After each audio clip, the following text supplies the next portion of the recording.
அன்றைக்கி ஒரு நாள் காலையில் டேங்கை பார்க்குறப்போ இந்த மாதிரி வெள்ளை வெள்ளையாக இருந்துச்சு. இது என்னடா, என்னத்தை கொட்டிட்டோமா ஏதாச்சும் பண்ணிட்டோமான்னு பார்த்தா, அது பார்த்தா எக்கு மாதிரி இருந்துச்சு. பக்கத்தில் ஸ்னெயில் வேறு இருந்துச்சு. இந்த ஸ்னெயில் தான் அவ்வளோ முட்டையை போட்டுருச்சா அப்படின்னு சொல்லி ஒரு கொஞ்ச நேரம் யோசிச்சுக்கிட்டே பார்த்தா, கடைசியில் அது பாருங்கள் எவ்வளோ அழகழகாக முட்டை முட்டையாக இருக்குது பாருங்கள், முத்து மாதிரி.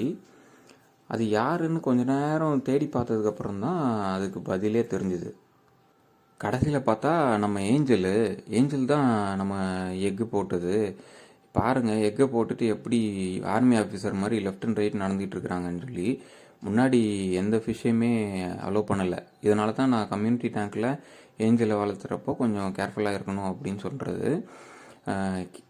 ஒரு மீனை 2 அடி டேங்க்கில் எல்லா மீனையும் பின்னாடி வச்சுருக்கு பாருங்கள். இதில் இந்த டேங்க்கில் மேல் கிடையாது. அதனால் இந்த எக்ஸை வந்து பொரிக்க முடியாது.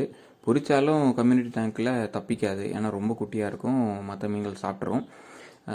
கடைசியில் இந்த எக்ஸை இந்த ஏஞ்சல் ஃபிஷ்ஷே சாப்பிட்ருச்சு. இதோட ஃபுல் வீடியோ நீங்கள் நம்ம சேனலில் இருக்குது, அதை பாருங்கள்.